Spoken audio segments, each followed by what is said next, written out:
感谢何斌先生啊，这个颇为无奈的一个总结啊。那么节目到这里啊，我们之前讨论的几个话题呢，都和大家呢分享完毕了。依然是要感谢给我们打赏的各位观众，感谢伞医生，感谢云水，感谢艺人，感谢 David， 感谢各位的支持呢。接下来呢，还有华尔街联报。大家可能会发现呢，无论是拥有了推特的马斯克，或者是说这个拥有华盛顿邮报的贝佐斯呢，在这样的一次美国大选中，他们的这个身份呢是异常的敏感的。不用说，现在马斯克是坚定的挺川普，而贝佐斯这一番澄清华邮不选边支持的这样的一番公开性更是引发了这个更大的反弹，认为每年都选边站的华邮到今年就不选边站了。那么你所谓的中立是不是暗地里呢也是和某一方呢有所勾结？这些的分析呢我们都放在了6度解析中，更不要提在华尔街联报中呢还有严怀先生的著作进出新加坡监狱的这个陆续的更新，不要错过。那么明天我们再回来跟大家讨论这个大家关心的美国大选的话题中国经济的话题以及中国人事的话题，我们不见不散。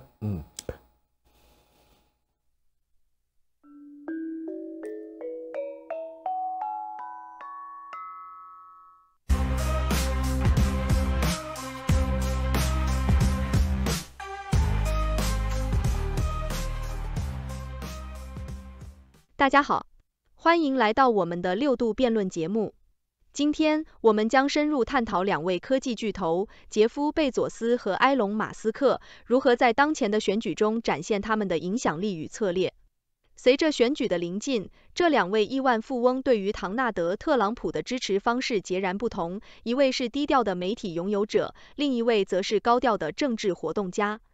贝佐斯最近在华盛顿邮报中的行为引起了广泛关注，当他在最后一刻撤回对民主党候选人的支持后，导致大量读者取消订阅。而马斯克则毫不掩饰地支持特朗普，甚至成为其最大的捐助者之一，这让他在支持者和反对者中引发了极大的争议。在这场政治斗争中，两位富豪不仅面对着无形的风险，也在试图塑造未来的政治格局。他们的行动是否能够影响选举结果？又或者说，他们的财富和影响力是否能够改变现有的政治生态？随着时间的推移，这场斗争将越发激烈，让我们一起见证这场权力与金钱的较量。请大家继续收看详细内容。这篇文章来自《纽约时报》，由大卫·斯特雷特菲尔德撰写。他长期关注科技行业的动态，特别是硅谷及其形成财富的方式。文章深入探讨了两位科技巨头杰夫·贝佐斯 （Jeff Bezos） 和埃隆·马斯克 （Elon Musk） 在当今美国政治中的角色及其影响力。文章背景设定于2024年总统选举，分析了两位亿万富翁如何运用其财富和资源试图影响选举结果，以及这一过程中所面临的挑战和风险。杰夫·贝佐斯和埃隆·马斯克在2024年美国总统选举中采取了截然不同的策略。贝佐斯，亚马逊的创始人和华盛顿邮报的拥有者，在选举中保持相对低调，尝试在最后时刻撤销对民主党候选人卡马拉·哈里斯 （Kamala Harris） 的支持。这一举动引发了华盛顿邮报读者的强烈反应，导致大量取消订阅。贝佐斯的行动被解读为试图迎合唐纳德·特朗普的姿态，尽管他对此予以否认。相比之下，埃隆·马斯克则选择公开支持特朗普。他成为特朗普最显著的支持者之一，并参与竞选活动，甚至在特朗普的集会上发表演讲。马斯克的公司如特斯拉和 SpaceX 受到多项政府调查的影响，而他对特朗普的支持被视作一种策略，以期在特朗普再次当选后获得有利的监管环境。尽管两位亿万富翁选择了不同的政治路径，他们都面临着巨大的商业利益和政治风险。马斯克意欲以特朗普的胜利来缓解其面临的监管压力，而贝佐斯则需在其商业帝国的多重利益中找到平衡，尤其是在特朗普可能重返白宫的情况下。贝佐斯旗下的蓝色起源正与 SpaceX 争夺政府合同，这使得两位科技巨头的商业竞争与政治选择交织在一起。在政治舞台上，亿万富翁的角色愈发显著。与过去相比，他们不仅拥有更多的财富和影响力，还更积极地参与政治活动。随着美国亿万富翁数量的增加，这一群体的政治参与度也在上升，这反映出他们对政策变化的敏感性，以及对自身商业利益的深刻关注。文章还探讨了财富与政治之间的复杂关系，即便是巨额财富，也无法确保政治影响力的实现。例如，拉里·埃里森 （Larry Ellison） 支持的共和党候选人未能成功竞选总统，这凸显了仅凭财富无法左右政治进程的事实。尽管如此，亿万富翁们仍不断尝试利用其资源在政治领域施加影响，试图塑造有利于其商业利益的政策环境。在全球政治局势不稳定的背景下，富豪们的每一个举动都受到密切关注。无论是通过直接的政治捐款，还是间接的通过媒体和商业影响力，他们都在试图为自己的事业争取更有利的条件。这种动态关系也反映了现代政治与商业之间日益模糊的界限。亿万富翁们不仅要应对市场的波动，还要面对政治的复杂性。请大家现在进入6度辩论环节。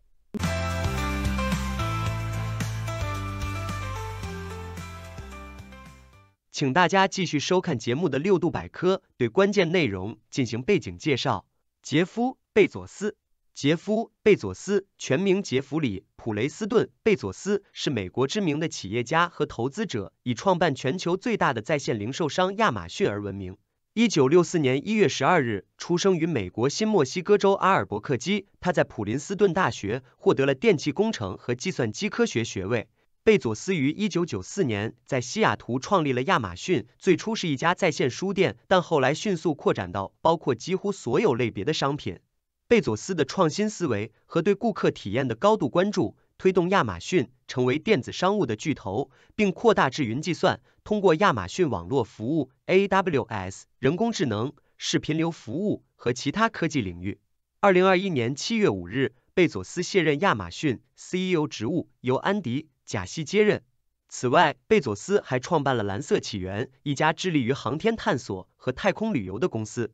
通过蓝色起源，他积极推动可重复使用火箭技术的开发，希望降低太空旅行的成本。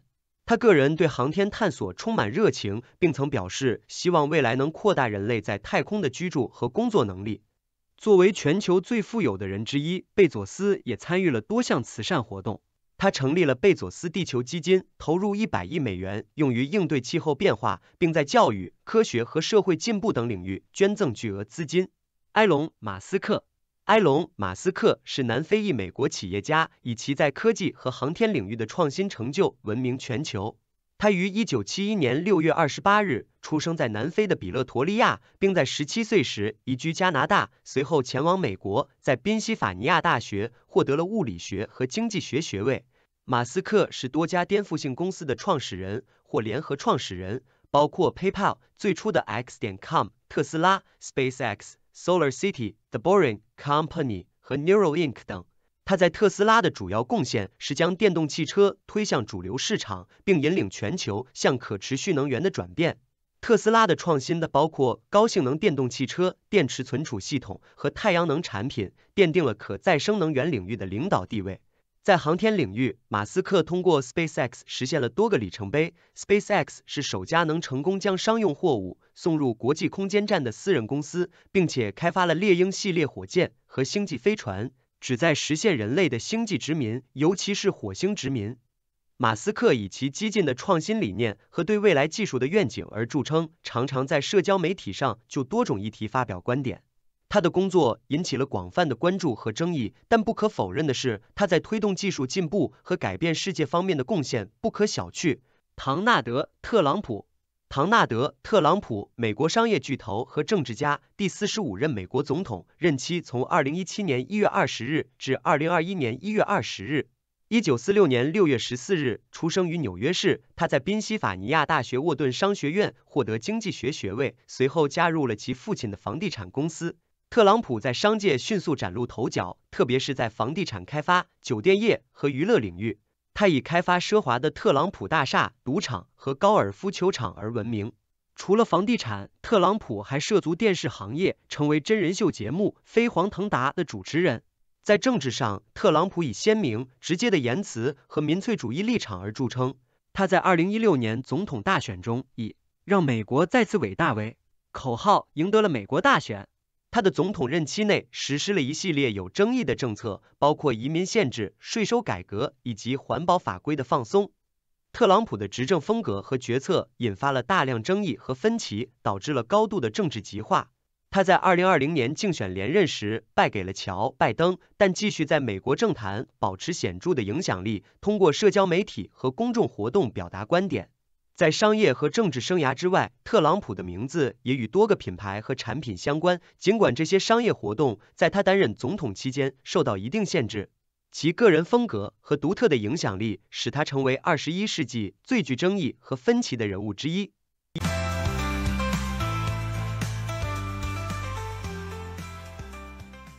欢迎大家进入六度探索的辩论环节。我们从正反两个角度对本节目进行辩论，请出我们的辩论高手楚天舒、谢琪琪。我是楚天舒，我是谢琪琪。在这场亿万富翁与政治的争斗中，杰夫·贝佐斯和埃隆·马斯克的不同策略展现了两个不同的商业和政治哲学。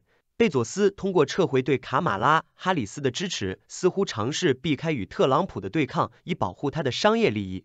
这种策略可能被批评为缺乏勇气，但也反映了商业巨头面对不确定政治环境时的理性选择。历史上，许多企业家都曾在政治纷争中尽量保持中立，以避免对公司造成不利影响。比如，迈克尔·乔丹曾强调，共和党人也买运动鞋，表明商业利益有时需要超越政治立场。贝佐斯选择不站队某一候选人，或许是在乱局中最聪明的办法。这并不意味着他完全放弃原则，而是在权衡利弊后做出的战略选择。或许在这个政治两极化的时代，追求商业利益的最大化，恰是亿万富翁们不得不面对的现实。但我们不能忽视马斯克大胆的全有或全无策略，以及由此带来的潜在影响力。马斯克公开支持特朗普，将自己的未来与特朗普的胜利紧密联系起来。这种策略可能被视为冒险，但也蕴含了巨大的回报机会。历史上，类似的策略曾为投资者带来巨大成功，例如沃伦·巴菲特就是通过坚定的投资策略积累了巨额财富。马斯克敢于公开站队，不仅向特朗普表达了明确的支持，也吸引了极右派的注意和支持，从而增强了他在这一特定政治群体中的影响力。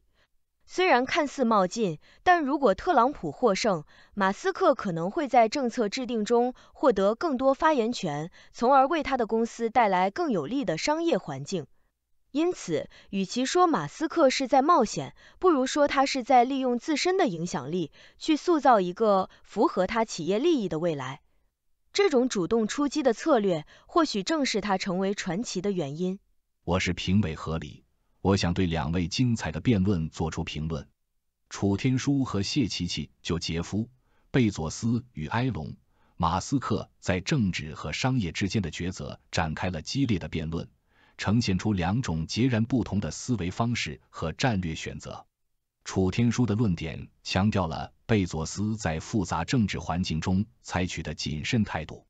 他认为这种策略是一种理性的选择，能够保护其商业利益，避免不必要的政治对抗。这种中立的立场确实在某种程度上反映了商业界的普遍心态，为了利益最大化，有时需要牺牲部分理想与立场。然而，这一策略是否真的能够长久维持，仍是一个值得深思的问题。楚天舒提到的共和党人也买运动鞋暗示了商业与政治的微妙关系，但这种避开立场的做法是否可能导致企业失去社会责任感和公众信任，依然值得关注。与此形成对比的是谢琪琪对马斯克的看法。他认为马斯克的全有或全无策略勇敢且富有潜力，可能会带来巨大的回报。马斯克对特朗普的公开支持，不仅使他能在政治舞台上获得更多的话语权，也为他的公司创造了更有利的商业环境。这种积极主动的态度展现了一个企业家在面对风险时的果敢和决断。然而，谢琪琪没有深入探讨这种策略可能带来的负面后果，比如马斯克可能因此失去一部分中立客户的支持，甚至面临公众舆论的反弹。总的来说，两位辩手在论证中各有千秋，但也暴露出一些问题。楚天舒的观点虽然理性，但可能过于保守，忽视了在复杂的政治环境中，果敢与决断同样能够带来商业利益的增长。另一方面，谢奇奇虽然强调了马斯克的果敢，但未能充分考虑到这种策略可能带来的风险和代价。最终，商业与政治的交织是一个复杂而动态的过程，企业家在其中的选择必须综合考虑多种因素，包括社会责任、公众舆论以及长期利益。希望未来的辩论能更深入探讨这些问题。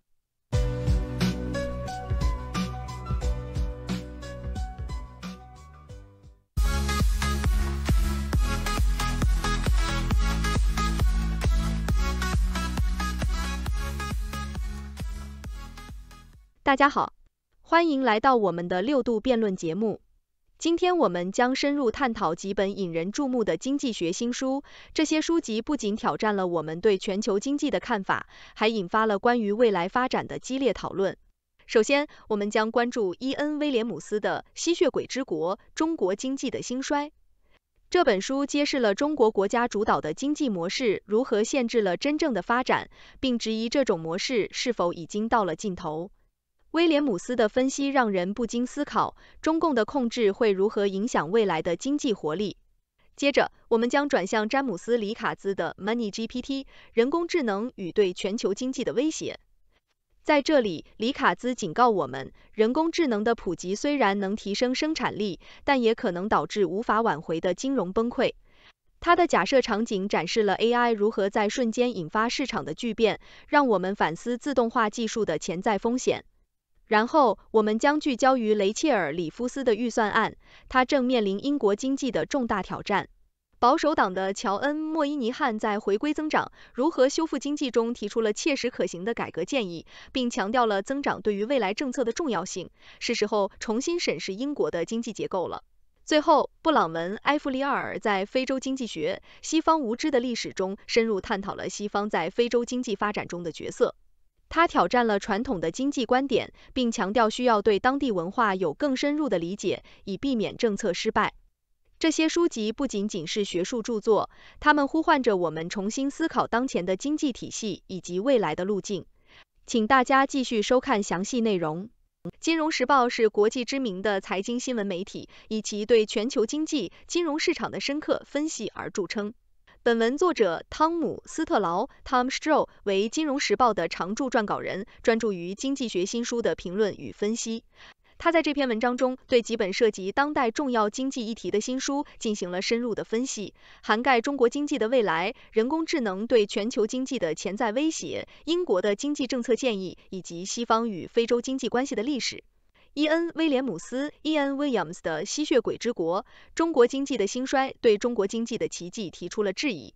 威廉姆斯是一名资深驻外记者，曾在中国进行过广泛的报道。他在书中揭示了中国共产党对工业和市场的牢牢控制。他认为中国的经济政策和改革始终以党的持续生存为主要动机，这种操控性阻碍了经济的潜在发展。通过深度调查，威廉姆斯描述了中国如何通过监管、恐吓，甚至企业家失踪等方式来影响商业，并解释了这些规则和统计数据实际上如何服务于党的目的。这本书对中国经济未来的怀疑预测难以反驳，尤其是在习近平主席对财富创造者和科技公司采取打压措施的背景下。然而，中国在新兴技术和绿色产业的主导地位仍不容忽视，使得对其未来走向的预测充满复杂性。转向人工智能，詹姆斯·里卡兹 （James Rickards） 的 Money GPT 人工智能与对全球经济的威胁，探讨了人工智能的潜在危害。里卡兹指出，人工智能的最大危险在于它可能会完全按照预期运行，这反而可能导致系统性风险。他通过假设场景展示了人工智能在金融市场和防御等系统性领域的广泛使用可能导致的金融崩溃如何实时展开。书中强调了在自动化技术影响下，银行挤兑和抛售螺旋如何迅速蔓延。里卡兹主张，随着人工智能技术的发展，人类需要为决策制定更好的护栏和限制，以避免可能的经济崩溃。在英国，财政大臣雷切尔·里夫斯面临着经济挑战。在乔恩·莫伊尼汉 John Moynihan 的回归增长如何修复经济中，作者提供了详细的诊断和建议，以使英国重回经济增长的轨道。莫伊尼汉认为，经济增长应成为政策制定者的核心，并剖析了英国的税收制度、监管政府支出和公务员制度，提出了释放经济增长的具体改革措施。尽管一些人可能不同意他的部分评估，但他的观点为英国经济辩论提供了重要的细节和贡献。布朗文·埃弗里尔 Bronwyn Averill 的《非洲经济学：西方无知的历史》分析了西方对非洲经济发展的影响。埃弗里尔通过案例研究，探讨了西方的经济概念如何与非洲的现实发生冲突，并指出西方的经济议程在非洲带来了重大问题。尽管书中没有明确说明非洲在没有西方影响下会如何发展，但埃弗里尔强调了需要更好地理解当地环境，以制定更有效的发展政策。这4本书分别从不同的角度探讨了全球经济中一些最紧迫的问题。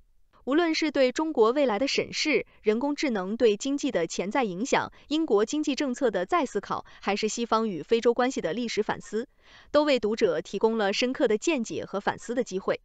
请大家现在进入6度辩论环节。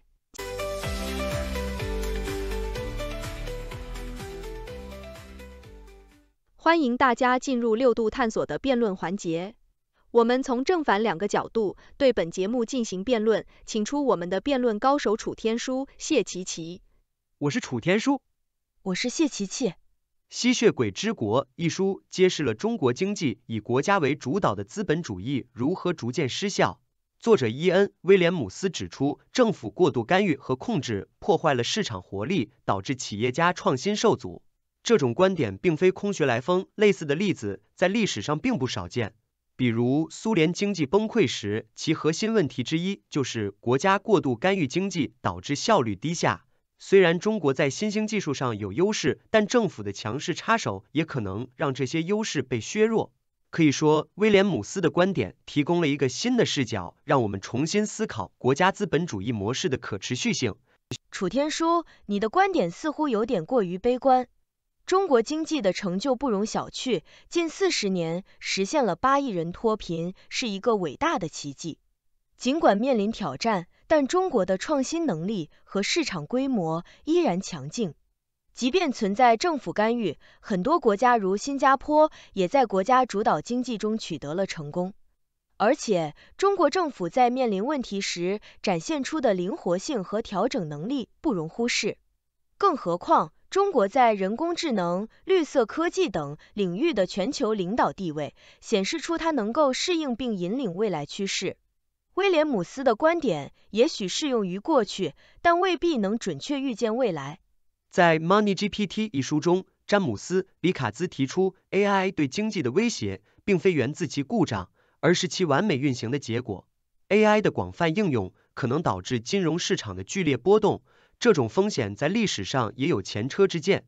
例如1987年股市崩盘，部分归因于自动化交易系统的缺陷。如果 AI 在金融市场中占据主导地位，其潜在风险不容小觑。虽然 AI 可以提高效率，但过度依赖自动化可能引发无法预测的经济危机。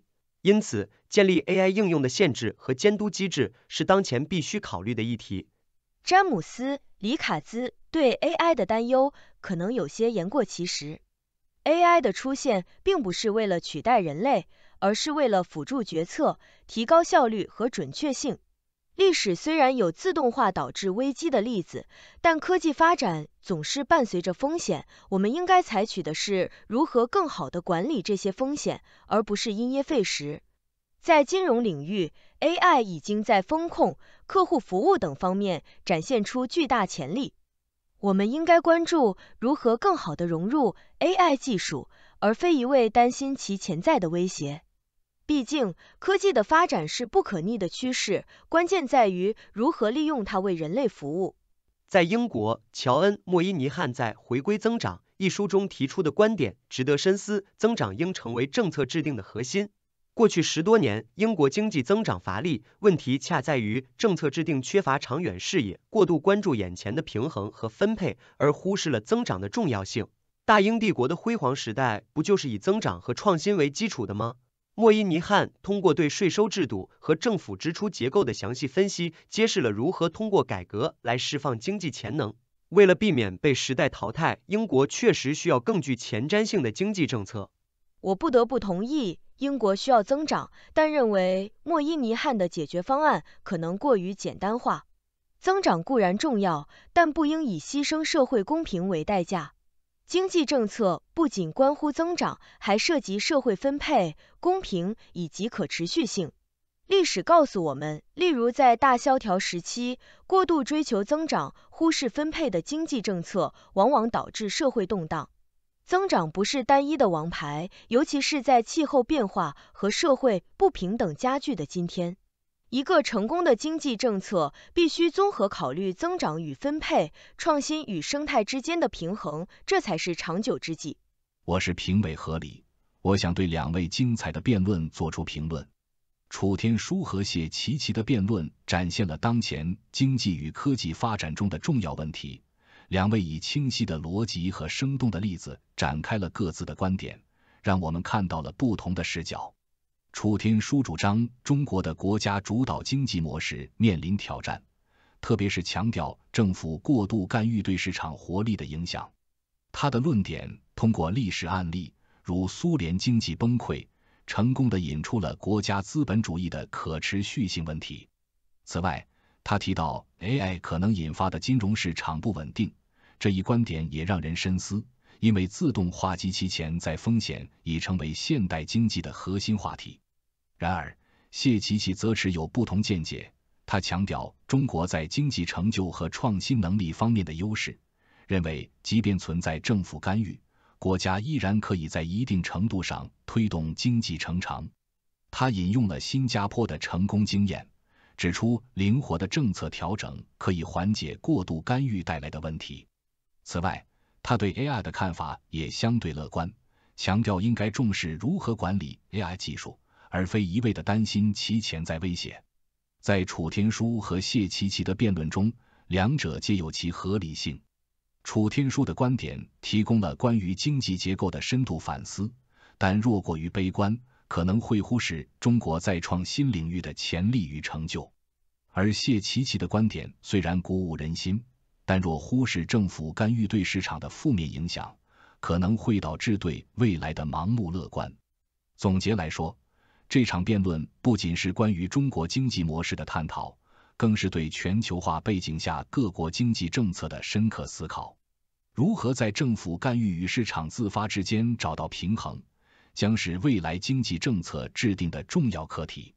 楚天舒和谢琪琪的辩论让我们看到了多元的思维碰撞，也引发了我们对当前经济现象的更深入思考。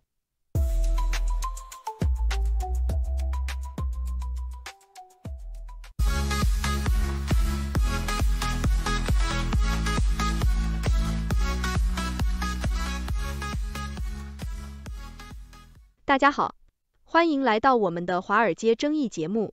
今天我们要探讨的话题是美国税收优惠如何让中国太阳能巨头来到俄亥俄州。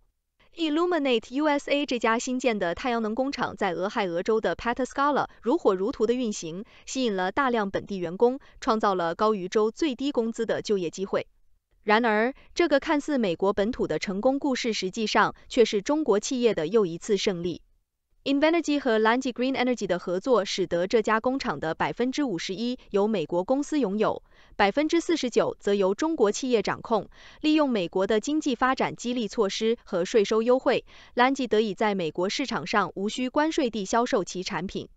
这一局面引发了美国制造商的强烈不满，认为这样的外资进入会损害美国自身的太阳能供应链。许多人质疑美国政府的补助政策，认为这是在为美国的主要地缘政治对手提供便利。尽管在当地社区中 ，Illuminate 为人们提供了就业和经济复兴的希望，但一些居民对于中国企业的参与抱有怀疑，担心未来的经济利益可能无法持久。更有甚者，随着中国企业在美国各地的扩张，政治层面上也出现了对外资企业的反制措施，尤其是针对那些与中国有关联的公司。这一切都引发了人们对于美国未来制造业的深刻思考。请大家继续收看详细内容。在俄亥俄州帕塔斯卡拉的玉米田间，一座崭新的太阳能工厂 Illuminate USA 工厂正如火如荼地运作着。数百名新晋招聘的当地员工正忙于运输托盘、焊接设备并检查他们的工作，将玻璃片变成最先进的光伏面板。他们的时薪是州最低工资的2倍，工厂还为当地的电工和供应商带来了合同。从表面看，这似乎是拜登政府所承诺的21世纪清洁能源制造繁荣的象征，反映了旨在恢复美国在由中国主导的市场中优势的激励措施。然而，这场似乎的国内胜利对美国的主要工业和地缘政治竞争对手中国而言也是一次胜利。美国最大的私人可再生能源开发商 Invenergy 拥有这家工厂51%的股份，而中国太阳能巨头隆基绿能科技股份有限公司 Lanji Green Energy Technology Co. 拥有其余49%的股份。正是隆基的面板制造专业技术和供应链正在为美国市场生产免关税的设备。工厂内的标语用英语和中文警告工人保持清洁，机器显示屏也在这2种语言之间切换。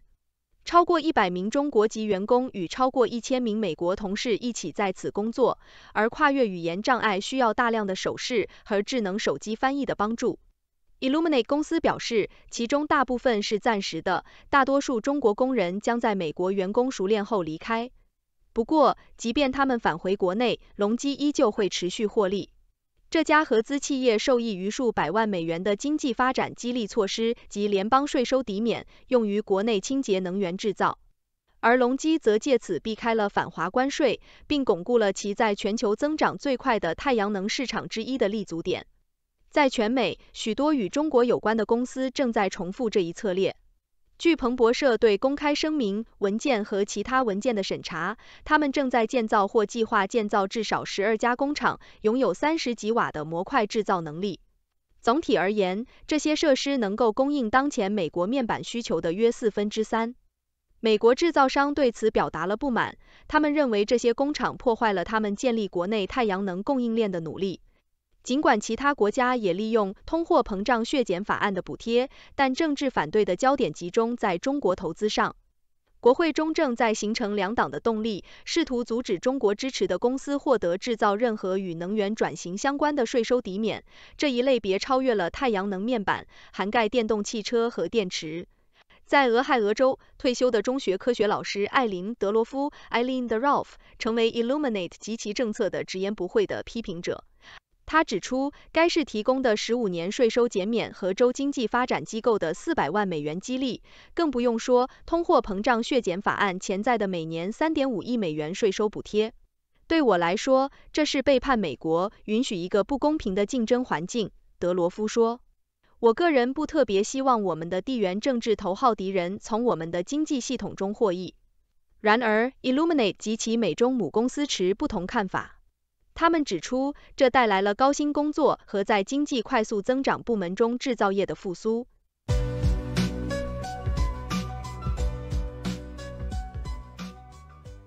欢迎大家进入6度探索的辩论环节。我们从正反2个角度对本节目进行辩论，请出我们的辩论高手楚天舒、谢琪琪。我是楚天舒，我是谢琪琪。在这篇文章中，我们看到中国的太阳能巨头通过美国的税收优惠制度，得以在俄亥俄州建立了工厂，这是一个双赢的局面。首先，美国得到了急需的就业机会和技术转移，这些工厂为陷入困境的地区带来了收入和希望，同时这也促进了美国清洁能源的发展，减少对化石燃料的依赖。此外，美国的消费者也受益于更便宜的太阳能面板，这有助于应对气候变化。在这个全球化的时代，封闭和保护主义无济于事。我们应该欢迎这样的合作，因为这不仅能带来经济利益，还能促进中美之间的和平共处。且慢，楚天舒。文章指出，这些中国企业正在通过利用美国的税收优惠来加强他们的市场地位，这对本地企业来说是非常不公平的竞争。这些工厂虽然提供了就业机会，但他们同时也威胁到了美国自己的太阳能产业的发展，这是一个典型的经济侵略。如果美国不能保护自己的企业，那么最终的结果很可能是技术和利润都流向中国。而且，谁能保证这些合资企业不会因为政策变迁而迅速撤出，留下当地工人失业？这样的局面对美国来说是极为不利的，应该加以防范。谢琪琪，你的担忧是可以理解的，但我们不能忽视这种方式带来的巨大收益。以德国为例，他们在过去的几十年中不断吸引外资，同时也保持了强大的国内产业。中美合资企业的存在能够推动技术进步，提高工厂运营效率，最终使得美国自身的企业有机会从中学习和成长。此外，与其担心这些工厂对美国造成的伤害，倒不如说这是给我们一次重新检视自己竞争力的机会。这种竞争驱动可以激励本土企业进行创新和提升。楚天舒，你所提到的德国例子在本质上不同。德国非常重视对本土企业的扶持和技术研发的投入，而现在美国的情况是，中国企业利用美国的政策漏洞，获得了进一步垄断市场的机会。在这种情况下，我们应该加强对国产企业的保护，而不是盲目的欢迎外来资本。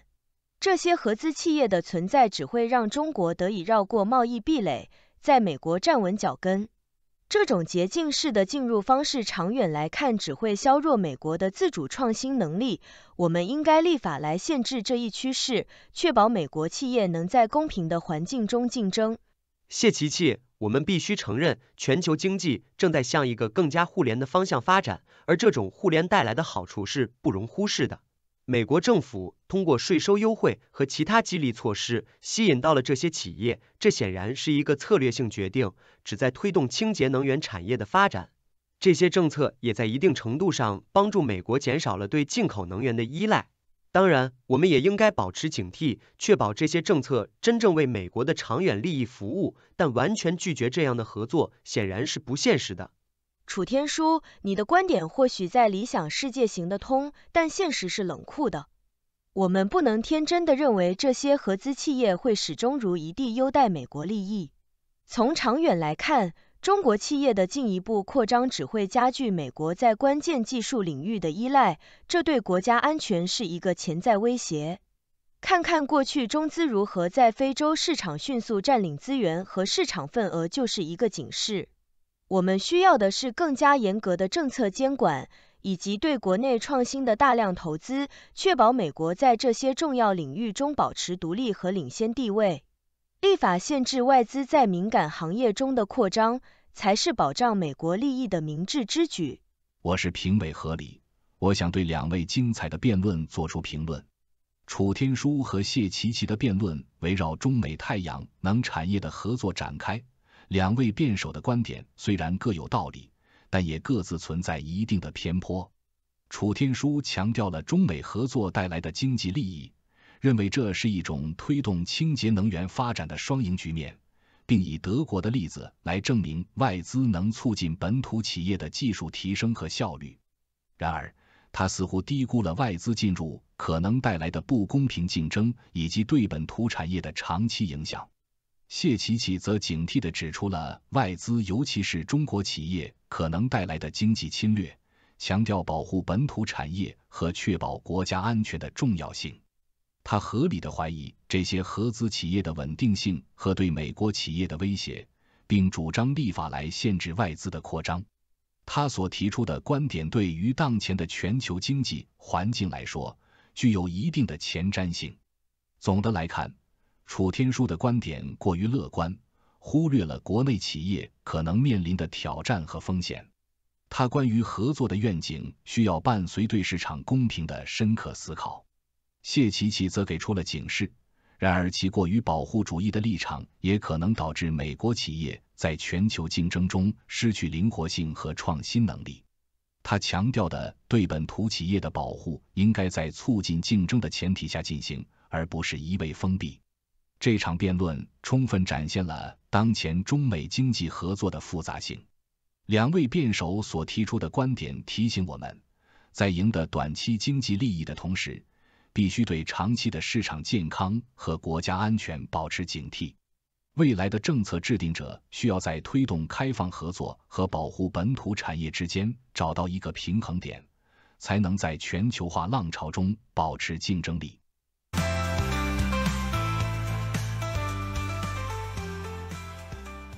您好，我是张天书，在读书子栏目为您朗读各种名著，欢迎订阅我们的频道。谢谢您的支持，我们将更努力为您朗读好书。今天我为大家朗读的是《进出新加坡监狱及近年来在中国的异端并复体悟常识》。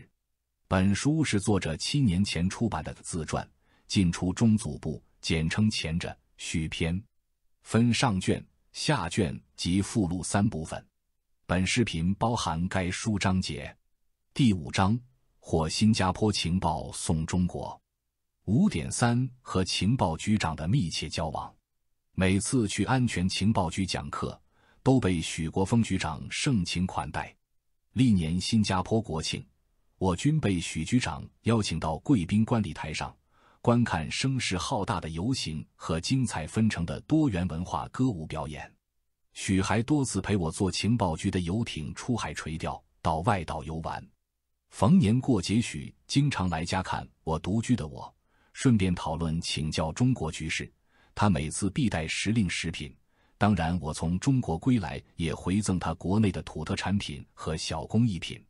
许千方百计得到杰克逊演唱会票送给2军女儿。父母来信，许局长欲设宴隆重为2老接风，我不愿让情报局出面，于是让陈金土以驻中国外交官身份宴请。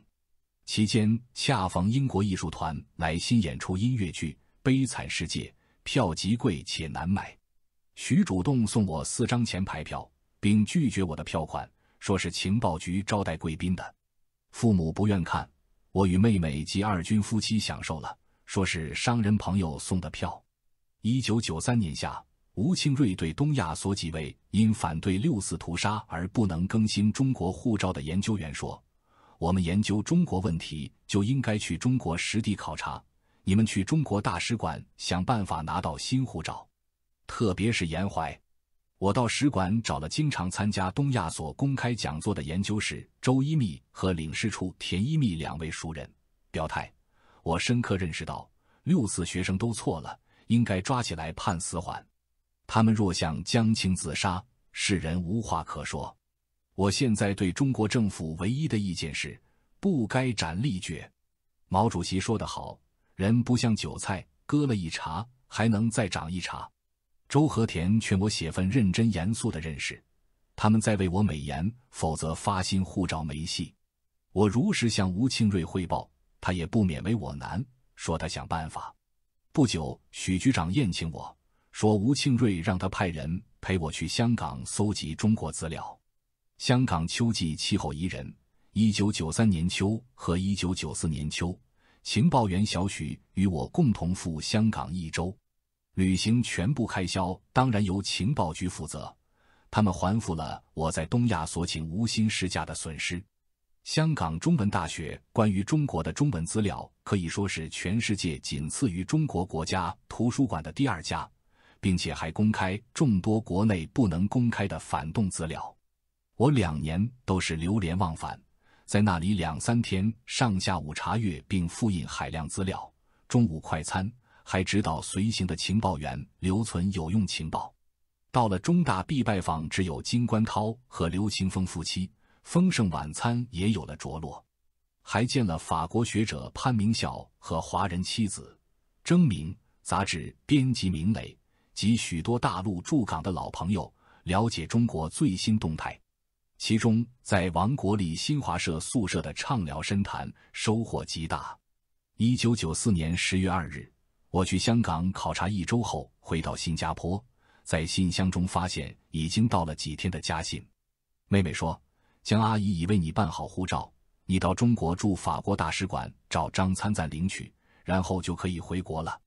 我立即拨电话到北京，妹妹说，爸爸夏天从新加坡回中国后，请江泽民批准你回国。江派人调查，得知你在康华公司无任何经济问题，还把赴香港开会的机票钱寄回，放心了，后同意。你在新加坡小有名气，在大使馆也有或好或恶的名声，若在新加坡办新护照，太招摇。你护照在法国失效，去巴黎补办合理。3日，我向吴清瑞报告，父亲托老部下已经为我疏通关系。我当然不会提到江泽民，因为我老护照的最后签证是到法国的，需要我到巴黎领取新护照。吴大喜，好，立刻去拿来新护照，早日回中国实地考察。我为难，我有效期2年的法国旅行证件上月底刚到期，若要延长，需要一些时间。5. 新加坡护照去法国免签证，我想办法。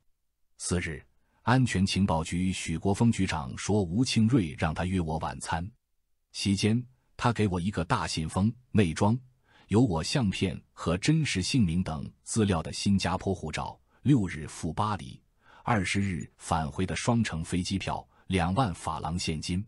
我退回法郎，说自己可以兑换。许局长，吴博士说这次是出差，但不要到东亚所报销了，多不退，少不补。我只能心存感激，领情了。这就是新加坡效率。10月6日晚，我只身去机场，再去巴黎航班的候机厅里遇到赵二军的太太。我们2个好朋友的聊天使时间过得飞快。起身准备登机时，警察临检，英语流利的赵太顺利通过。持新加坡护照的我不懂英语，又操大陆口音，引起怀疑。新加坡人不懂英语者少见，当时大陆人拥有新加坡公民权的更罕见。我让赵太先上飞机，自己与警察周旋。警察问我护照号码，我当然答不出。新加坡护照号码就是身份证号码，他们一出生就拥有这个号码，不能不知。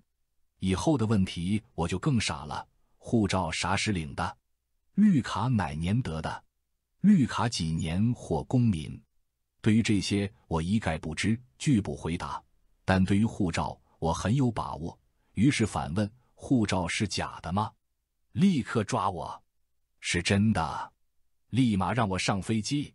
对我的不配合，警察们从飞机上取下我托运的行李，让飞机起飞。我见走不了，就让警察电话许国峰，许局长立即派莫助理来机场救出我，送我到家以后半夜。7日白天补觉，傍晚莫助理来家送我新机票，说次日再飞法国。10月8日晚，许局长带小徐亲自来家接我去机场，在机场贵宾休息室稍事休息，红酒小菜招待。许说没交代有关事宜和让您背熟护照号码是我的疏忽，为顺利取回中国护照，让小徐一起去法国，一路保护您。我们经年检通道直接进入机舱。我在巴黎的中国大使馆顺利拿到中国护照，然后陪小徐游名胜，为他女友买礼品。我自己与万润南等诸多民运就有重聚，与赵二军太太吃饭，告他新加坡护照麻烦的缘由，请他保密。从法国飞回新加坡，许局长又亲自接机送我回家。回新后，吴庆瑞立即让东亚所为我申请绿卡，并派我到中国考察1个月。我回到阔别5年的祖国，由中共中央办公厅接待。往返中国都是许局长派车接送。回新加坡次日，许亲自到家中看望我后，接我赴宴。1995年春节大年初1上午，许局长携夫人和孩子一家3口带年货来给我拜年。我连说担待不起。许说，您比我年长，又一人在心，对我们帮助很大，应该给您拜年。我也是顺路。我说，您不会给上司拜年，情报局同事昨天已团拜，这个时间您肯定是从家里来，也不能再去其他人家吃饭。顺什么路？许同事都说您智慧，果然。此前此后，凡是节日，只要我在心，许局长或宴请或带礼物家访看望我。我对许局长的最大帮助是为新加坡3领袖访华打前站。1995年，新加坡与中国的关系更加密切友好。8月，李光耀资政访问河北，王鼎昌总统访问吉林省延边。10月，李显龙副总理访问苏州。他们3人都由当地的首长接待。新加坡非常希望了解这些地方首长的特点、政绩和口碑等公开资料以外的新鲜好情况，以便与其接触时投其所好。许请我帮助，我同意。许让吴清瑞派我赴中国考察政情。行前，许让我研究证实一些他们从中国得到的秘密资料，我私下复印后带回中国。1995年7月初回中国，此行将与地方官员接触，避免误会。我向中央办公厅通报了为中心友好的考察计划，我不需要他们协助，亦不希望被干扰。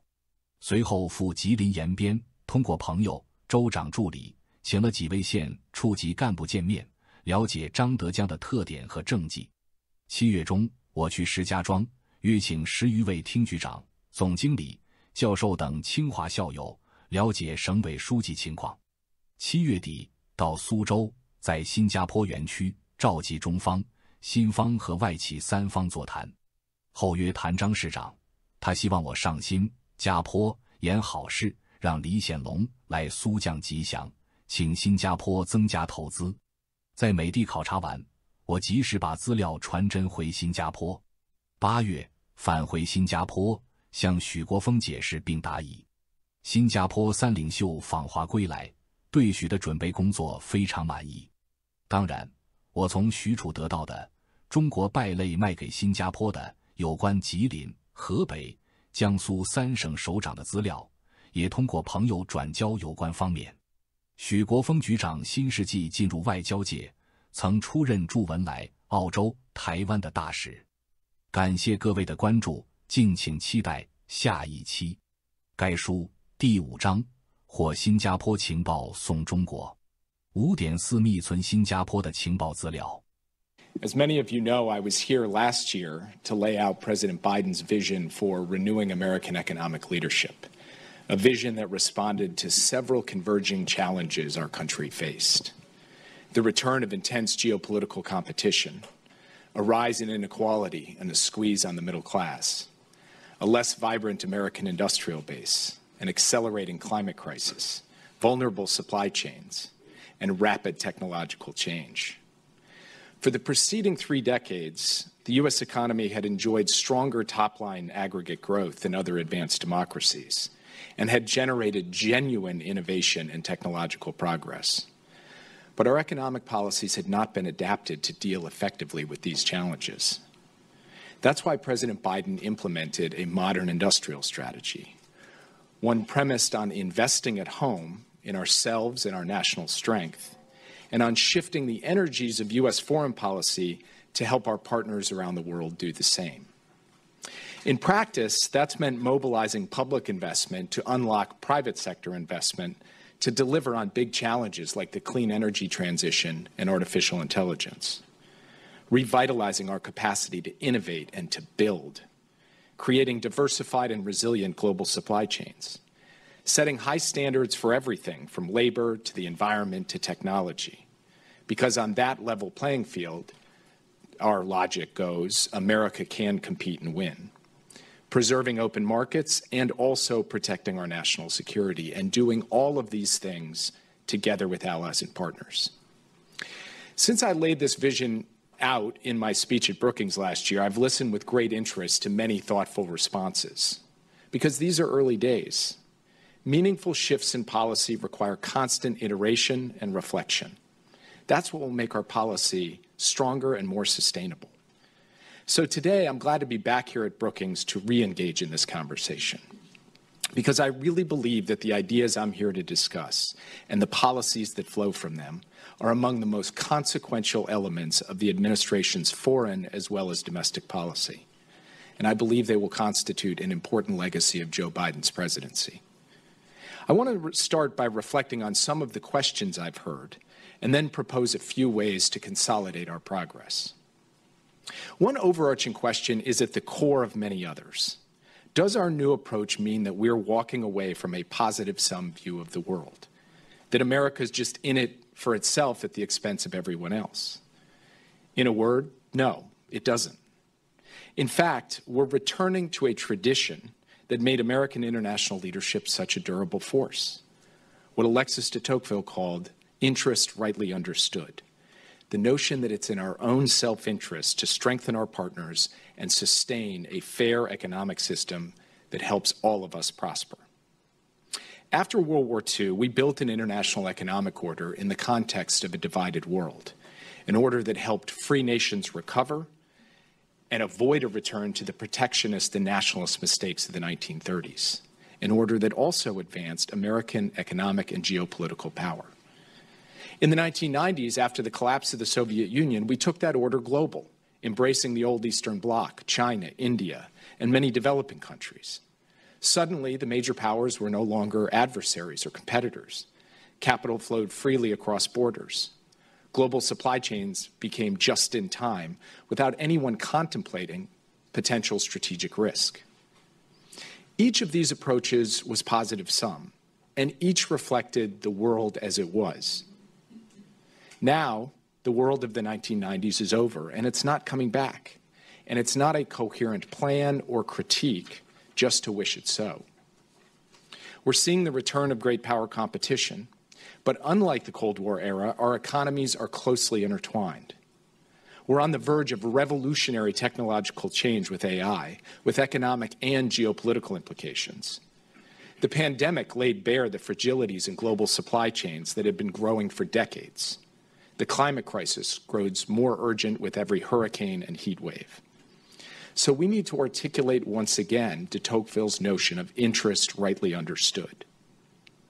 To us, that means pursuing a strategy that is fundamentally positive sum, calibrated to the geopolitical realities of today, and rooted in what is good for American workers, American communities, American businesses, and American national security and economic strength. We continue to believe deeply in the mutual benefits of international trade and investment, enhanced and enabled by bold public investment in key sectors, bounded in rare but essential cases by principled controls on key national security technologies, protected against harmful non-market practices, labor and environment abuses, and economic coercion, and critically coordinated with a broad range of partners. The challenges we face are not uniquely our own, and nor can we solve them alone. We want and need our partners to join us.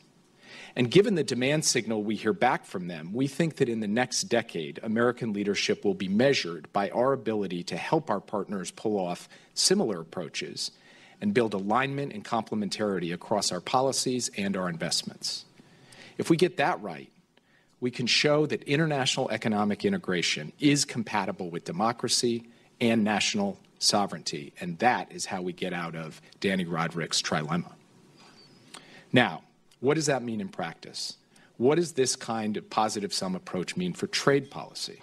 Are we walking away from trade as a core pillar of international economic policy? U.S. exports and imports have recovered from their dip during the pandemic, with the real value of U.S. trade well above 2019 levels in each of the last 2 years. We're also the largest outbound source of FDI in the world. So we are not walking away from international trade and investment. What we are doing is moving away from specific policies that frankly didn't contemplate the urgent challenges we face: the climate crisis, vulnerable, concentrated, critical mineral and semiconductor supply chains, persistent attacks on workers' rights. And not just more global competition, but more competition with a country that uses pervasive non-market policies and practices to distort and dominate global markets. Ignoring or downplaying these realities will not help us chart a viable path forward. Our approach to trade responds to these challenges. Climate is a good example. American manufacturers are global leaders in clean steel production, yet they've had to compete against companies that produce steel more cheaply but with higher emissions intensity. That's why earlier this year, the White House stood up a climate and trade task force. And the task force has been developing the right tools to promote decarbonization and ensure our workers and businesses engaged in cleaner production aren't disadvantaged by firms overseas engaged in dirtier, exploitative production. Critical minerals are another example. That sector is marked by extreme price volatility, widespread corruption, weak labor and environmental protections, and heavy concentration in the PRC, which artificially drops prices to keep competitors out of the marketplace. If we and our partners fail to invest, the PRC's domination of these and other supply chains will only grow, and that will leave us increasingly dependent on a country that has demonstrated its willingness to weaponize such dependencies. We can't accept that, and neither can our partners. That's why we are working with them to create a high-standard critical mineral marketplace, one that diversifies our supply chains, creates a level playing field for our producers, and promotes strong workers' rights and environmental protections. And we're driving towards tangible progress on that idea in just the next few weeks. In multiple sectors that are important to our future, not just critical minerals, but solar cells, lithium-ion batteries, electric vehicles, we see a broad pattern emerging. The PRC is producing far more than domestic demand, dumping excess onto global markets at artificially low prices, driving manufacturers around the world out of business, and creating a chokehold on supply chains. To prevent a second China shock, we've had to act. That's what drove the decisions about our 301 tariffs earlier this year.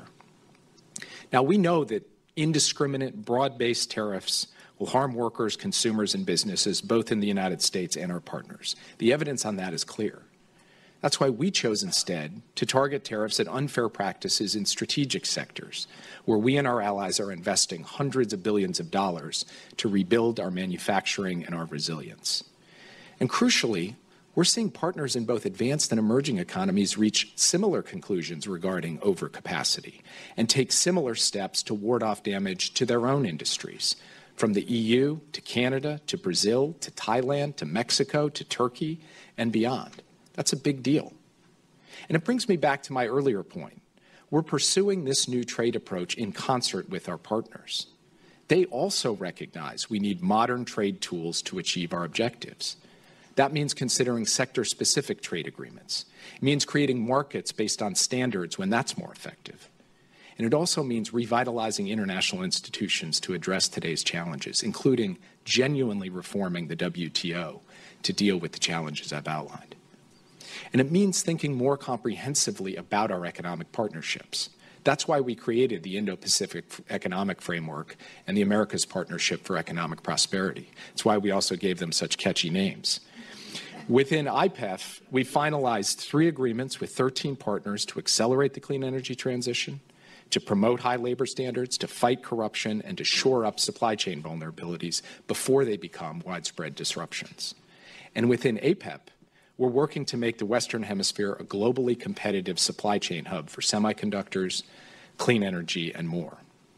And that leads to the next question I've often been asked in the last year and a half. Where does domestic investment fit into all of this? How does our positive-sum approach square with our modern industrial strategy?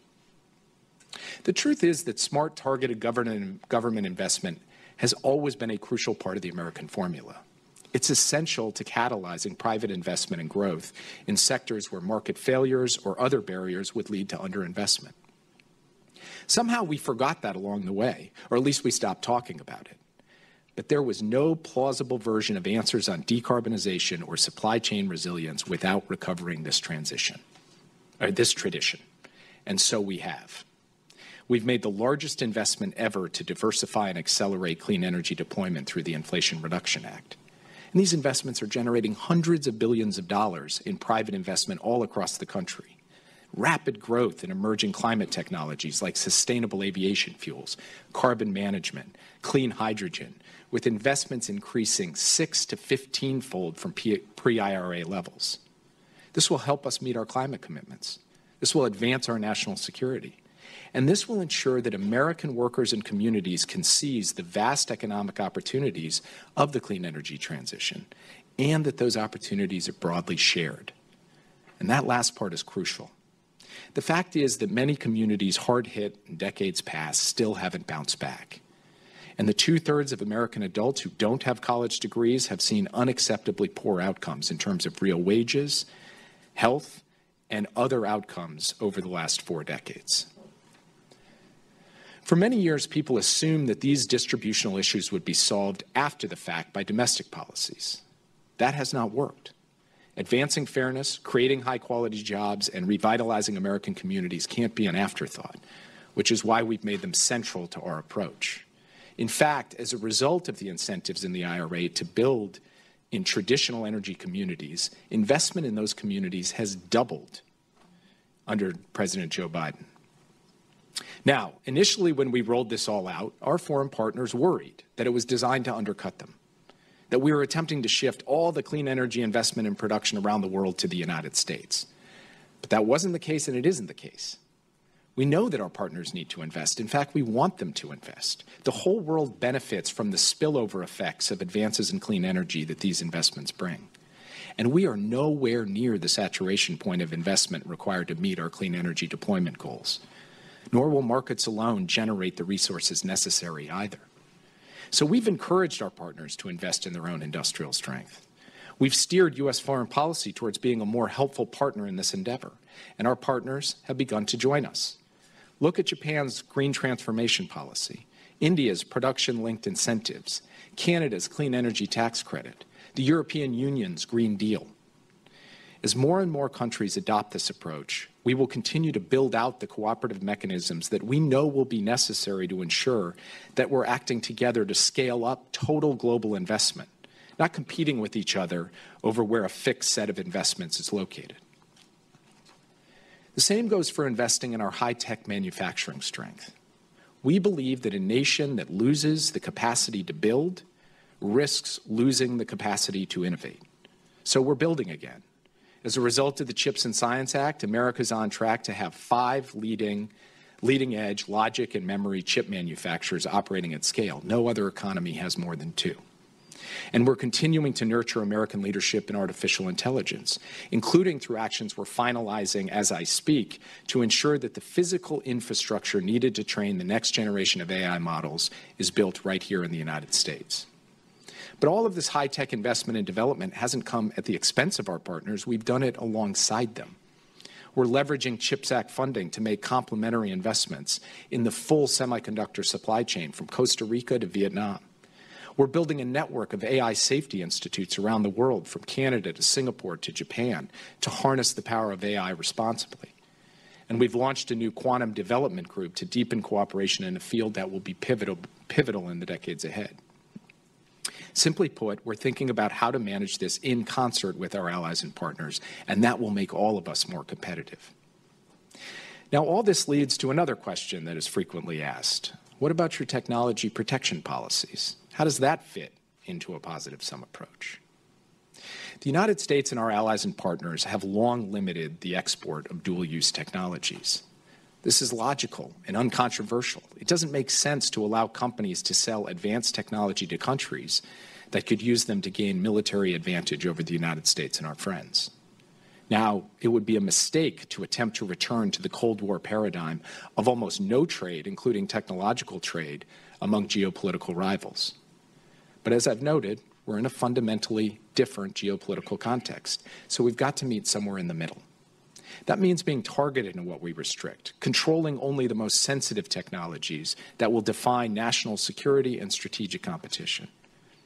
This is part of what we mean when we say de-risking, not decoupling. To strike the right balance, to ensure we're not imposing controls in an arbitrary or reflexive manner, we have a framework that informs our decision-making.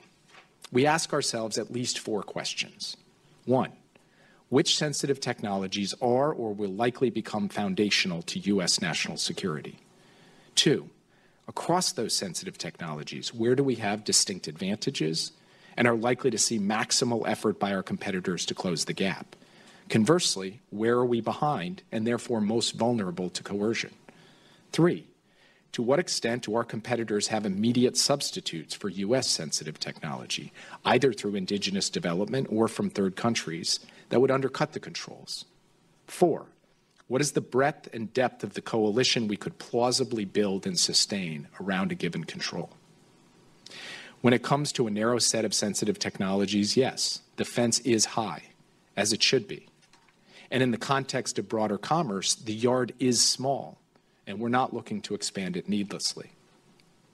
Now, beyond the realm of export controls and investment screening, We will also take action to protect sensitive data and our critical infrastructure, such as our recent action on connected vehicles from countries of concern. I suspect almost no one here would argue that we should build out our telecommunications architecture or our data center infrastructure with Huawei. Millions of cars on the road with technology from the PRC, getting daily software updates from the PRC, sending reams of information back to the PRC similarly doesn't make sense, especially when we've already seen evidence of a PRC cyber threat to our critical infrastructure. We have to anticipate systemic cyber and data risks in ways that, frankly, we didn't in the past, including what that means for the future Internet of Things. And we have to take the thoughtful, targeted steps necessary in response. This leads to a final kind of fundamental question. Does this approach reflect some kind of pessimism about the United States and our inherent interests? Quite the contrary. It reflects an abiding and ambitious optimism. We believe deeply that we can act smartly and boldly, that we can compete and win, that we can meet the great challenges of our time, and that we can deliver for all of our people here in the United States. And while it's still very early, we have some evidence of that. This includes the strongest post-pandemic recovery of any advanced economy in the world. There's more work to do, but inflation has come down. And contrary to the predictions that the PRC would overtake the U.S. in GDP either in this decade or the next, since President Biden took office, the United States has more than doubled our lead. And last year, the United States attracted more than 5 times more inbound foreign direct investment than the next highest country. We are once again demonstrating our capacity for resilience and reinvention. And others are noticing. The EU's Draghi report, published last month, mirrors key aspects of our strategy. Now, as we continue to implement this vision, we will need to stay rigorous. We will need, for example, to be bold enough to make the needed investments without veering into unproductive subsidies that crowd out the private sector or unduly compete with our partners. We're clear-eyed that our policies will involve choices and trade-offs. That's the nature of policy. But to paraphrase Sartre, not to choose is also a choice, and the trade-offs only get worse the longer we leave our challenges unchecked. Pointing out that it's challenging to strike the right balance is not an argument to be satisfied with the status quo. We have tried to start making real a new positive-sum vision, and we have tried to start proving out its value. But we still have our work cut out for us. So I'd actually like to end today with a few questions of my own, where our answers will determine our shared success. First, will we sustain the political will here at home to make the investments in our own national strength that will be required of us in the years ahead? Strategic investments like these need to be a bipartisan priority, and I have to believe that we'll rise to the occasion, that we won't needlessly give up America's position of economic and technological leadership because we can no longer generate the political consensus to invest in ourselves. There is more we can do now on a bipartisan basis. For example, Congress still hasn't appropriated the science part of CHIPS and Science, even while the PRC is increasing its science and technology budget by 10% year on year. Now, whether we're talking about investments in fundamental research or grants and loans for firms developing critical technologies, we also have to update our approach to risk. Some research paths are dead ends. Some startups won't survive. Our innovation base and our private sector are the envy of the world because they take risks. The art of managing risk for the sake of innovation is critical to successful geostrategic competition. So we need to nurture a national comfort with, to paraphrase FDR, bold and persistent experimentation. And when an investment falls short, as it will, we need to maintain our bipartisan will, dust ourselves off, and keep moving forward. To put it bluntly, our competitors hope we're not capable of that. We need to prove them wrong. We need to make patient, strategic investments in our capacity to compete. And we need to ensure fiscal sustainability in order to keep making those investments over the long term. Second question, will we allocate sufficient resources for investments that are needed globally? Last year here at Brookings, I talked about the need to go from billions to trillions in investment to help emerging and developing countries tackle modern challenges, including massively accelerating the speed and scale of the clean energy transition. We need a Marshall Plan-style effort, investing in partners around the world and supporting homegrown U.S. innovation in growing markets like storage, nuclear, and geothermal energy. Now, trillions may sound lofty and unachievable, but there is a very clear path to get there without requiring anywhere near that level of taxpayer dollars. And that path is renewed American leadership and investment in international institutions. For example, at the G20 this fall, we're spearheading an effort that calls for the international financial institutions, the major creditors, and the private sector to step up their relief for countries facing high debt service burdens so they too can invest in their future. Or consider the World Bank and the IMF. We've been leading the charge to make these institutions bigger and more effective, to fully utilize their balance sheets and be more responsive to the developing and emerging economies they serve. That has already unlocked hundreds of billions of dollars in new lending capacity at no cost to the United States. And we can generate further investment on the scale required with very modest U.S. public investments and legislative fixes. That depends on Congress taking action. For example, our administration requested $750 million from Congress to boost the World Bank's lending capacity by over $36 billion, which, if matched by our partners, could generate over $100 billion in new resources. This would allow the World Bank to deploy $200 for every $1 the taxpayers provide. We've asked Congress to approve investments in a new trust fund at the IMF to help developing countries build resilience and sustainability. Through a U.S. investment in the tens of millions, we could enable tens of billions in new IMF lending. And outside the World Bank and the IMF, we're asking Congress to increase funding for the Partnership for Global Infrastructure and Investment, which we launched at the G7 a couple of years ago. This partnership catalyzes and concentrates investment in key corridors, including Africa and Asia, to close the infrastructure gap in developing countries. It strengthens countries' economic growth. It strengthens America's supply chains and global trusted technology vendors, and it strengthens our partnerships in critical regions. The private sector has been enthusiastic.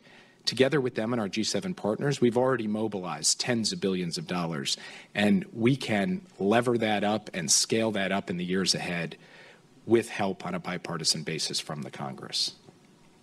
We need to focus on the big picture. Holding back small sums of money has the effect of pulling back large sums from the developing world, which also, by the way, effectively cedes the field to other countries like the PRC. There are low-cost, common-sense solutions on the table, steps that should not be the ceiling of our ambitions, but the floor. And we need Congress to provide us the authorities and the seed funding to take those steps now. Finally, will we empower our agencies and develop new muscle to meet this moment? Simply put, we need to ensure that we have the resources and the capabilities in the U.S. government to implement this economic vision over the long haul.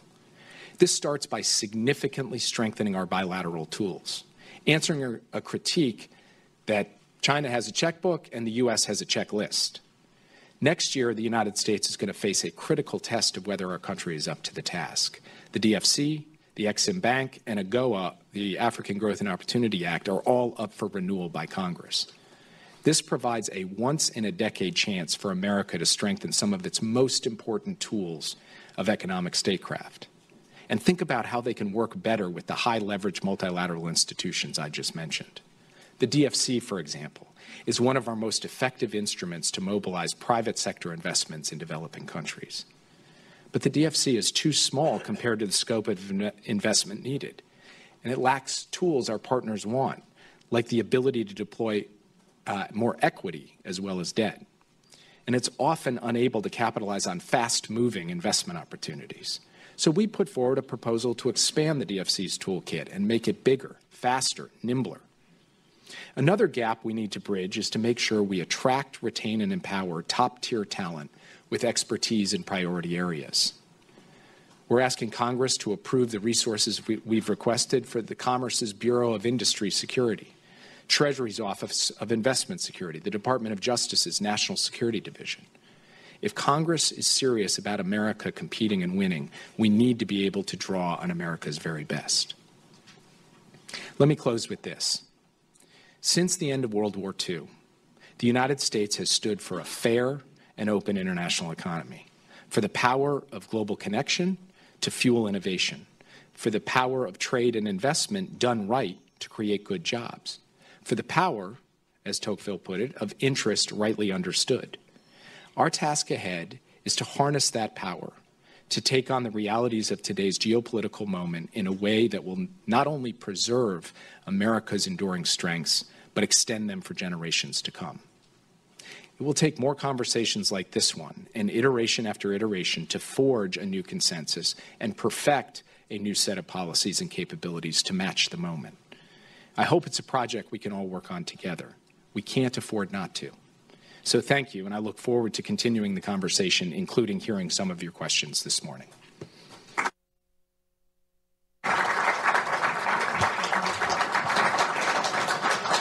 Well, thank you very much for that, Jake. And it doesn't seem to me fair that you posed all the questions and then answered them before I got the chance to ask any. Let me start. You mentioned at one point trade-offs, and you did mention the word consumers once. But how do you, there are costs to this. In order to have a more resilient supply chains, in order to have stronger national security, in order to maintain a technological lead over China, you are asking the American people to pay a cost. We will pay more for EVs. We will pay more for solar energy. We will lose some of the benefits that we get from the competition that comes from globalization. How do you weigh those costs? How do you weigh those trade-offs when you're deciding which policies to pursue? Well, first of all, any policy of any kind involves trade-offs, because you can't just go to a corner solution. A corner solution would be, don't worry at all about national security. A corner solution would be, don't worry at all about consumers. We don't believe in that. We believe in worrying about both, and therefore, inherently, you're producing trade-offs. The sanity of a policy actually rests in the fact that it is grappling with trade-offs and tensions. And pointing that out is not an argument, well, let's just keep doing what we were doing before. That's kind of one of the points I was making in the speech. Now, as I also said, we believe that just broad-based indiscriminate tariffs do harm consumers. They harm businesses, they harm productivity, and we aren't for those. So the way we think about it is, where are the strategic sectors where actually revitalizing American manufacturing and innovation capacity will have long-term benefits that go beyond just the growth of those industries, but will deliver actual benefits to actual communities and actual humans across the United States. And that's what's behind the IRA. That's behind the targeted steps we took on the 301 tariffs earlier this year. And that's behind the kind of approach that we are trying to put forward. It is fundamentally with the American worker, working family, middle-class family in mind that we are trying to take these steps. And that family cares about affordability, they care about their security and safety, they care about having good-paying jobs and vibrant communities, and they care also about going through an effective clean energy transition and meeting the moment on the climate crisis. To do all of that means trying to design a policy that can be honest and transparent about the approach and the trade-offs, and then try to balance them effectively in a way that delivers on the kind of ambition that I've laid out in this speech. You described the imperative to have tariffs strategically employed, yet the administration maintained all of the Trump tariffs, including those on things like clothing and toys from China.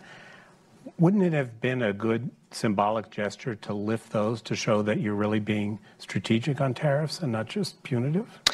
Well, look, since we're less than 2 weeks out from an election, I want to be very careful not to get into a debate that ends up having any kind of political overtone. I want to keep this conversation at a high level, so maybe you can bring me back in a few weeks and we can have a deeper discussion about the trade policy we're pursuing versus the trade policy of the previous administration.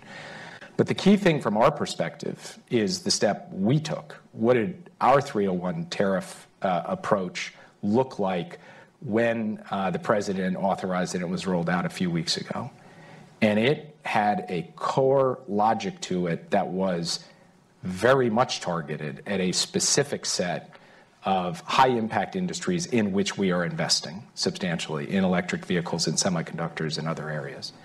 So from our perspective, that is the right model, the right way to go forward, and that is the stamp that the Biden administration has put on the question of how to deploy tariffs in a smart and strategic way. And by the way, if you look at the European Union, you look at other countries that I listed in my speech across multiple continents, they are taking a similar approach because they too recognize the fundamental threat to their industries, their vitality from the kind of overcapacity that we've seen from the PRC in these key sectors.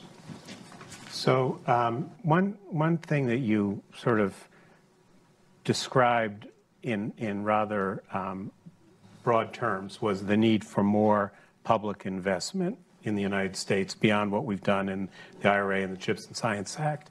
And it sounded like you think that you talked about the need for risk-taking, and which we think the private sector in the U.S. is pretty good at, maybe sometimes takes too many risks.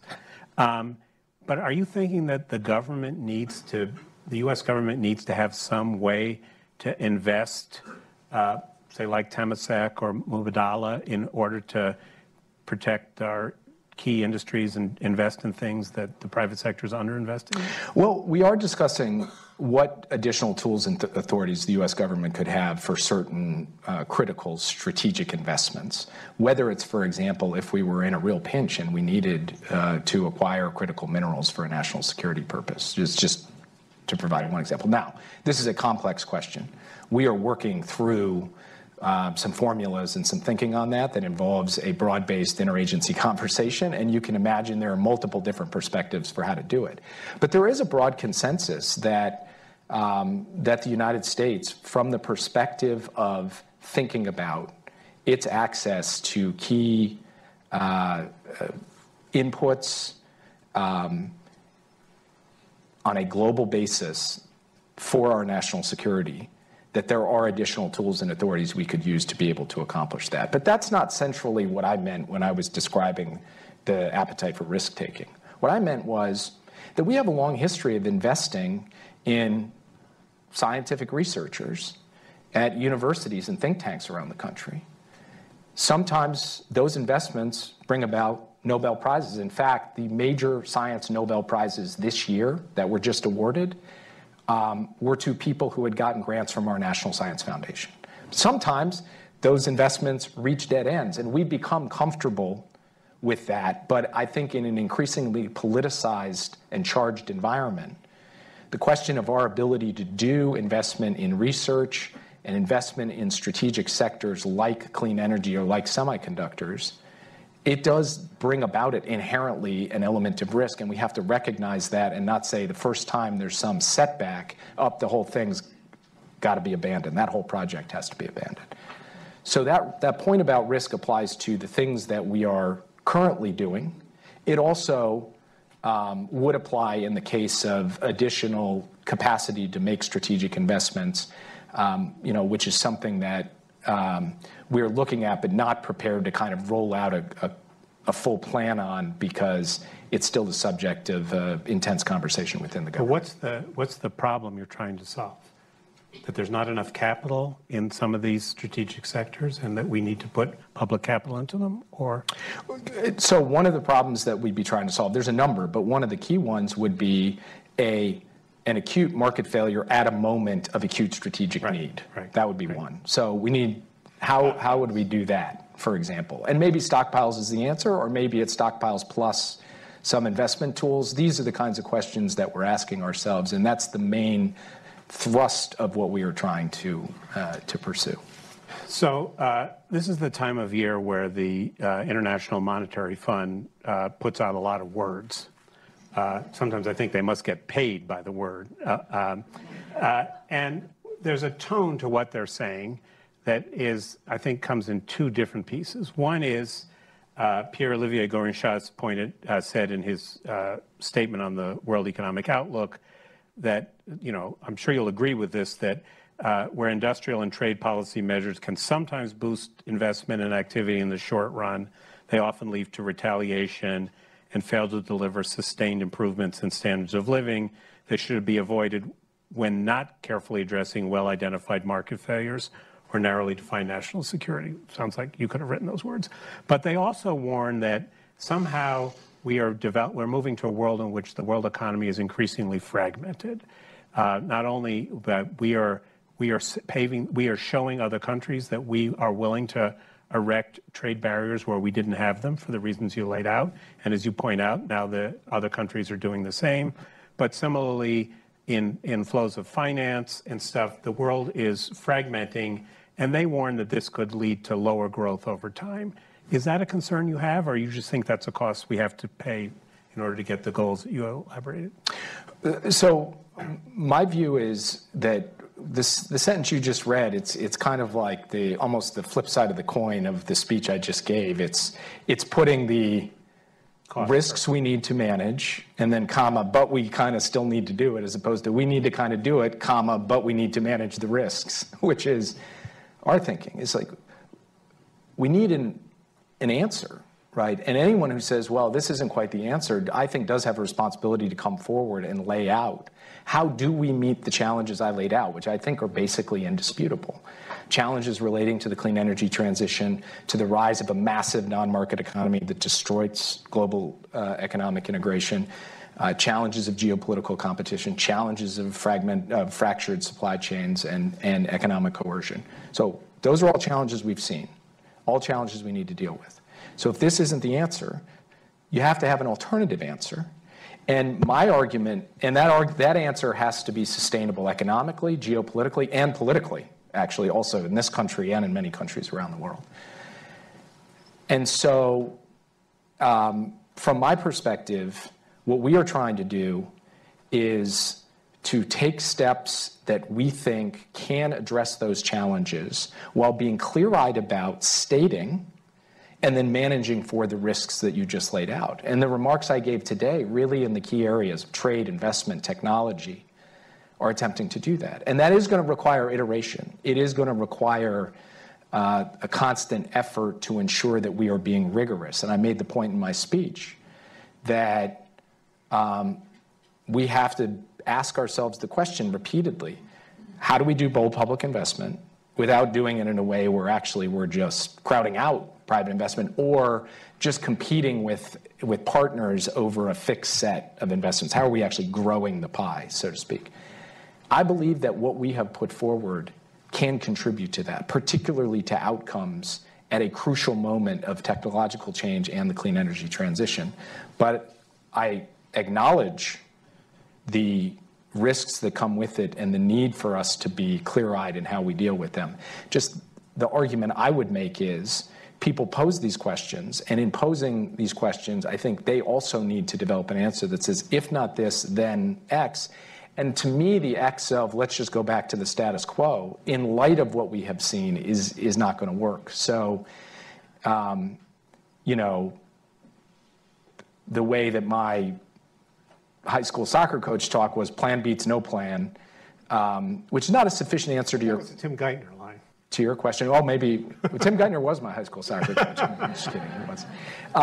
So that's not a sufficient answer to your question, but I think it's an important part of this ongoing conversation. All right, let me ask one more question before I turn to the audience. So let's look ahead, say, 5 years. And I have a very clear idea of the American economy that you imagine if this works. You know, broadly shared prosperity, we have strong innovation, we are moving towards a clean energy transition. But let's think about China. What is it that your goal is that China would be like in 5 years in our relationship with them? Is it that they're walled off and they're doing their own thing and we're protected from them? Is it that they've changed their approach, which seems unlikely to me? Yeah. What's your... I mean, one thing we have been very explicit about, and I have said this repeatedly, I've written this repeatedly, previous efforts to build a China policy on changing China have not succeeded, will, in my view, not succeed. So what we need to do is take the PRC as it is and design a policy consistent with our interests, our values, and the interests and values of our allies and partners. What does that mean? Under a broad tagline, which is we are not for decoupling with China, we are for de-risking, there are really three core components to it. First, we need to make the investments in ourselves so that we have not outsourced all of our high-value manufacturing capability to any other country, but especially a competitor like China. Second, we need to diversify and make resilient supply chains so that no country, and particularly China, can hold us hostage on critical supply chains. And third, we need to protect advanced technologies through the small yard high fence. Those are the things we want to do. Beyond that, we want to sustain a broad-based economic relationship with China as with other countries, but we want that to be based on a level playing field where if China does not play by the rules, which they often have not, we are responding with things like these targeted 301 tariffs and doing so in concert with allies and partners. That is what we are looking for. So it is not an extreme vision of decoupling, which some have put forward, but it is also not the approach that was in place, call it a decade or 20 years ago. It is, as I said sort of in my speech, an effort to be clear about exactly what we're trying to accomplish and then to effectuate policies to accomplish that set of things while sustaining a substantial economic relationship, which the data, even through everything that we have done, would show still exists between the U.S. and China. Are you convinced that our Asian allies, China, South Korea, Singapore, Vietnam, are as committed to that vision as you are? Every country takes its own approach. Every country has a different perspective. Every country has different priorities. And frankly, different countries have different perceptions of their own leverage and vulnerability. So no one is just going to, sing the exact same words in the exact same tone off the exact same song sheet. But I do believe that there is growing convergence and alignment. First among the G7, and if you look at the Hiroshima G7 statement from May of 2023, it says we all have our own approaches to China, but we agree on some basic fundamentals. And those fundamentals are a more articulate version of what I just laid out. And increasingly other countries, whether it's India or Vietnam or others, are recognizing the challenge posed by the direction of PRC economic policy and are trying to adjust accordingly. And we are trying to align our approach with as many countries as possible, not to create some giant economic confrontation, but to create a more fair, durable, and resilient global economy. Okay, I'm going to take questions in, say, pairs. We have mics, so wait for a mic. Let me start over here with Julia Coronado. And if you could say who you are and try to make it a question and not a speech. Jake already made a long speech. Julia.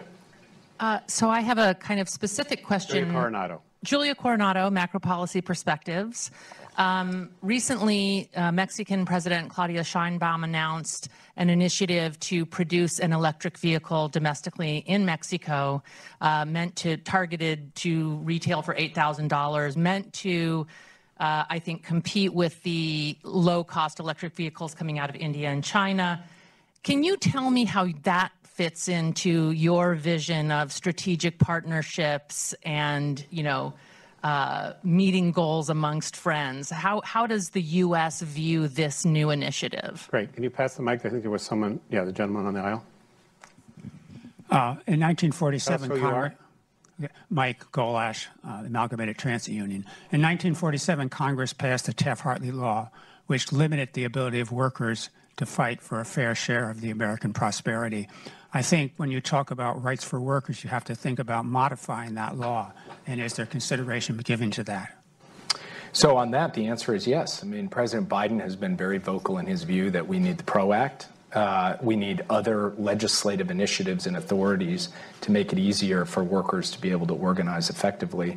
And he has also made clear that we need to take the fight for workers' rights globally.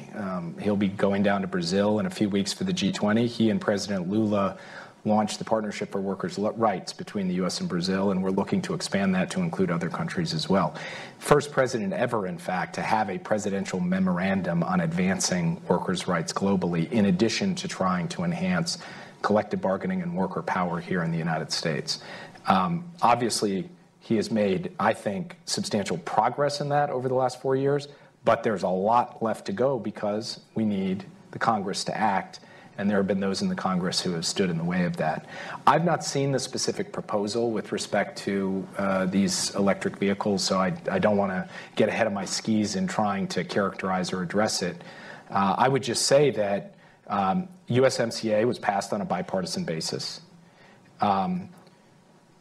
One of the questions embedded in the discussion over USMCA, and in particular what will be required to update it when it comes up for updating here in the near term, is to what extent is the North American supply chain, how are the rules of origin being set, and how do players like the PRC play into an auto supply chain in a place like Mexico? That's something we will have to take a close look at. And then, to what extent are we ensuring that the promise of USMCA with respect to workers' rights in particular, through things like the rapid response mechanism, actually being vindicated and effectuated in a way that there isn't an unfair playing field that needs to be addressed? So we will look at all of those things and frankly have had and will continue to have, I think, quite robust conversations with our Mexican counterparts as well as our Canadian counterparts about how we truly vindicate a vision of a North American platform, economic platform, that is a level playing field and that is one that delivers on high standards. Would you object to importing cheap, high-quality EVs if they weren't Chinese? I mean, the U.S. currently imports cars. Not very many EVs, but yeah. And that same is true, EVs, not EVs.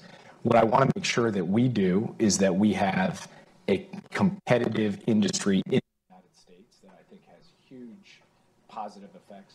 Did I use the... Keep talking. Sorry. Okay. But I'm not looking to wall the United States entirely off. I just want to make sure that, yeah. Let's take a couple over here. Tristan, there's a gentleman with a notebook, and then there's one guy behind him. Your Excellency, hi, my name is Alan Jung, an undergraduate student at Georgetown. In my sophomore year at my alma mater in 2022, I had the honor of sharing concerns from South Korea with you at your event, particularly regarding how the EV subsidies of the Inflation Reduction Act might marginalize U.S. allies. Now, as a college senior, I stand before you during a critical election. Should the persistent sense of skepticism toward America among U.S. allies and partners be a concern to the United States?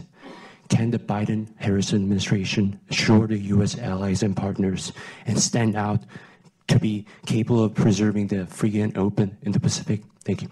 Thanks. The gentleman behind you. Hi, Brett Fortnum from Inside U.S. Trade. The Biden administration has been successful in getting many of its allies on board with certain technology controls, but my understanding is there is a concern among allies about the most aggressive controls and trying to get allies on board with that. What is your message to U.S. allies when it comes to those most aggressive controls to try to get them on board? I'm not sure what you're referring to by most aggressive controls. I would say that this is a give and take. It's an extended dialogue that we've had with a widening group of allies and partners who play in the highest end dual-use technology supply chain with national security implications. And we take this in steps. We diagnose the threat. We then look at what the trade-offs are in imposing a certain control to deal with that threat. And we walk through the 4 questions that I laid out in my remarks. And that has been an extremely constructive set of dialogues with allies and partners. Does it mean we agree on everything? Not necessarily. But are we broadly aligned on the methodology for how to approach this issue? I believe we are. And then it really comes down to the issue of practical application, which is an intense give and take within the respective governments of our allies and partners, and then across those governments, and then between us and them. So we will continue to work on that as we go forward. Look, my message to my allies and partners, I can't really say, to our allies and partners, I can't really say much more than what I said in my speech. What I do believe very much is that the volume of concern, even in some cases alarm about elements of the IRA when it came out, after the work that we have done now for 2 years to align efforts, to explain what it is and what it is not, has put us in a markedly better position with our allies and partners, and has also led many of our allies and partners to say, hey, we get what the United States is doing. We want to do something along those lines. And frankly, we'd like the U.S.'s help in doing that. And our answer to that is yes. That is part of what we're trying to do in aligning and energizing our foreign policy, is to create not just a sense of ambition in the investment here in the United States, but in our allies and partners too, because we believe that that is in our interest. Thanks. Antoine here.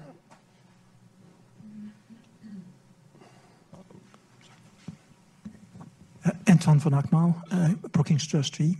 Very interesting, thank you. As you know, some of the public investment in the past has been wildly successful, from Google to putting a man on the moon, in terms of incentivizing innovation and now strength and resilience. I personally believe, having visited after your speech the fabs in Phoenix, that the same eventually will be true there.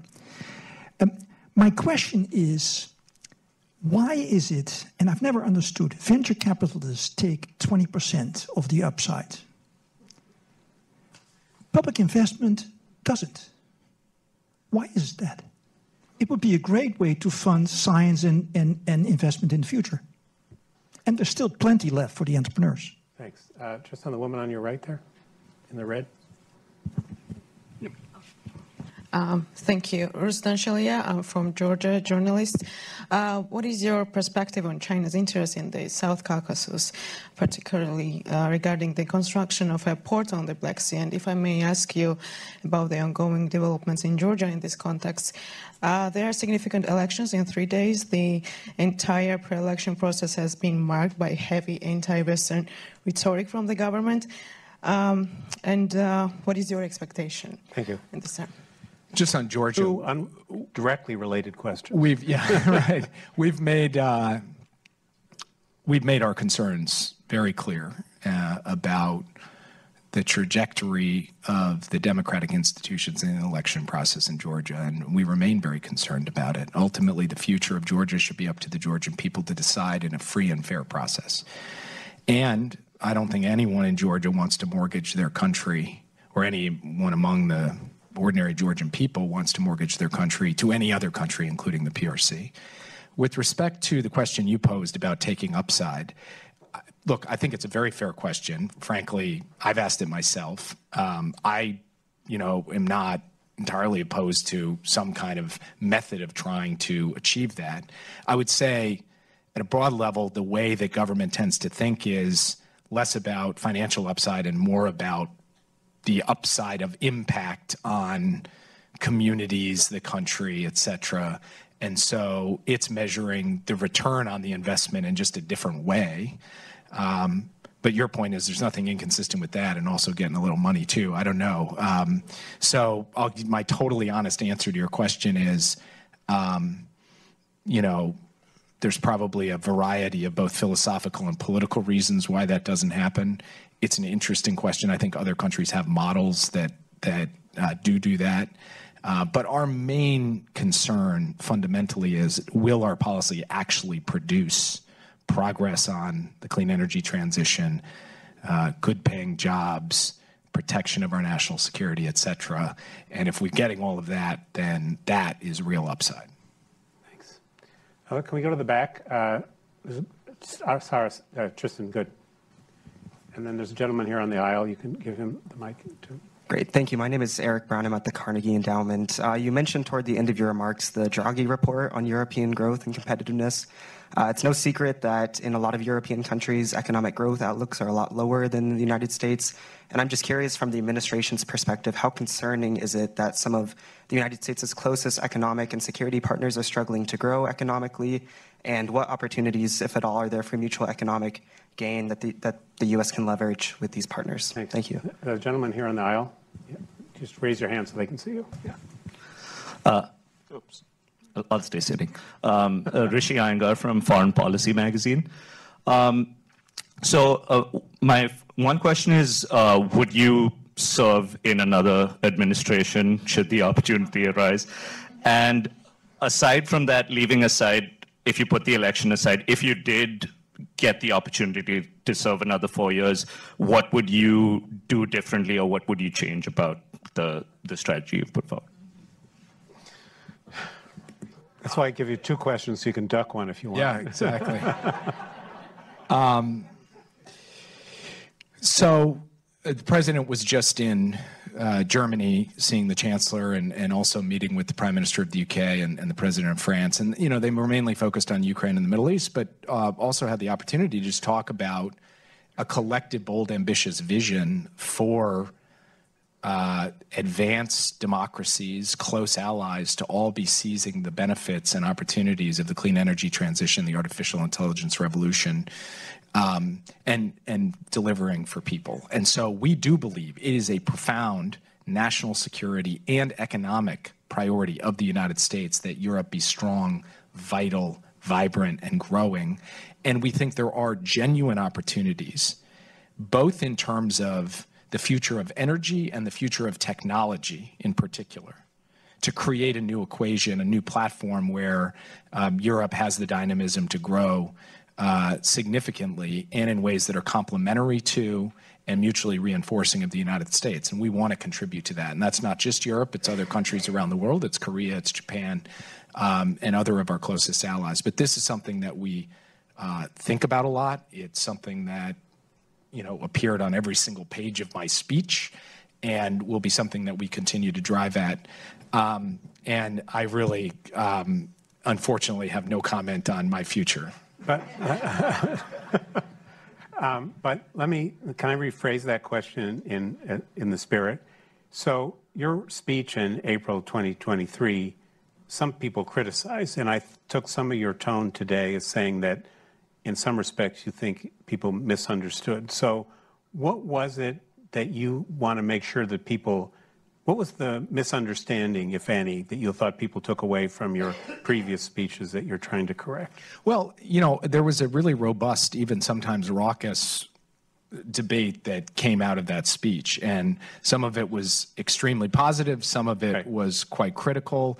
Some of it was everything in between. So it's not really, I was like, oh, there's that misunderstanding I need to deal with. Rather, I think in, as you can tell, quite a linear way. And I say, you don't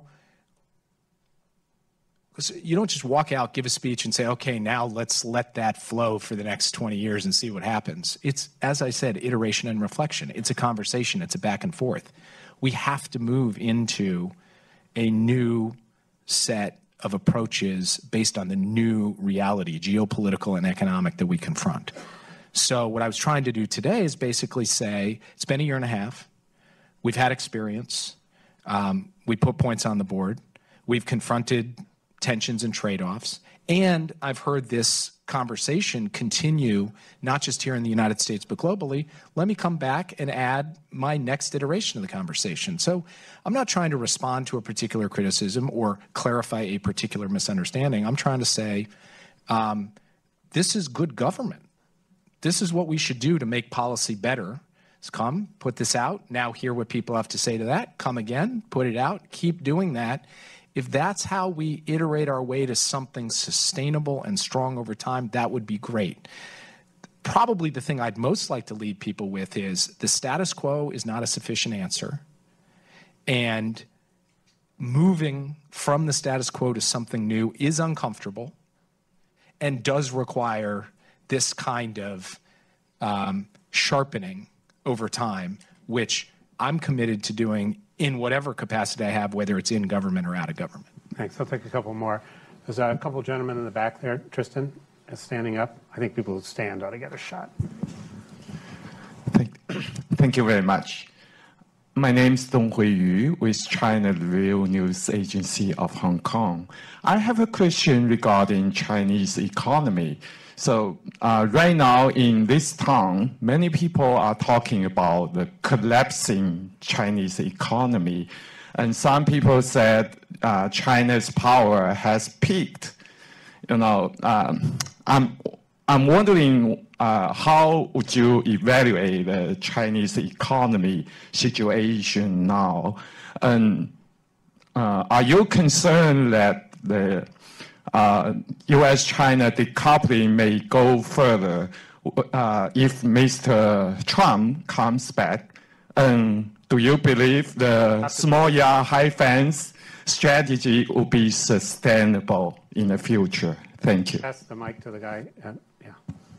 Thank you for being here, Mr. Sullivan. Gavin Bade with Politico. You spoke to the need to have international partners, both allies and the broader developing world, sign on to this new economic world order, as you've put it. Ostensibly, they would have both economic and geopolitical considerations to take into account when they sign on to them. And ostensibly, one of those geopolitical considerations today would be the situation in the Middle East, the war in Gaza, and the U.S.'s support for the Israeli military action there. I wonder if that ever comes into play when you're trying to encourage economic partnerships and build this new economic world order. And if it does that point to a contradiction between U.S. international economic policy and U.S. military policy in the Middle East? Thank you. So on the first question, I get asked this from time to time, and I try to straightforwardly dodge the question. And the reason is because people with deep economic expertise on China, including Chinese economic experts and also economic experts from around the world, have very different diagnoses of where the Chinese economy is and where it's going. Very different.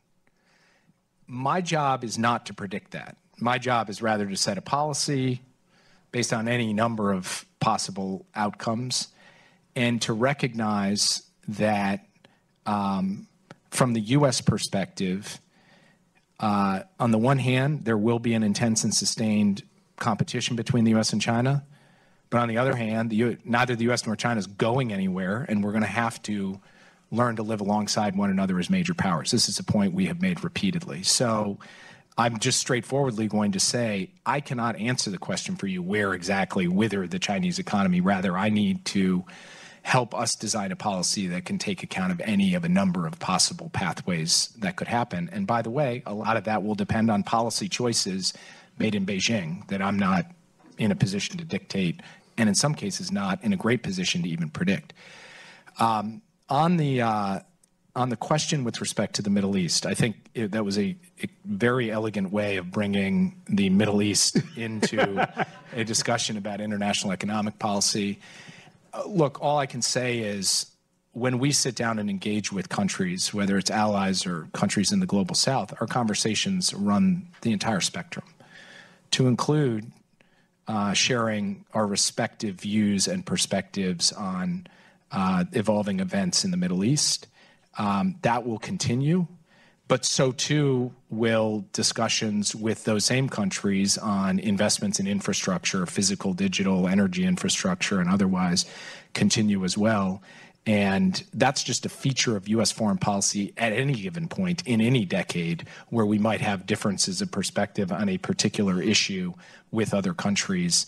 I can't think of a country in the world, even our very closest allies, on which there isn't a range from total alignment to total disagreement across the full sweep of things that we work on in our relationships.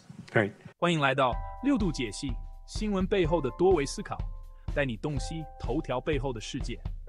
在今日华尔街频道的6度解析中，我们将深入探究时事热点，为你揭开新闻背后的真相。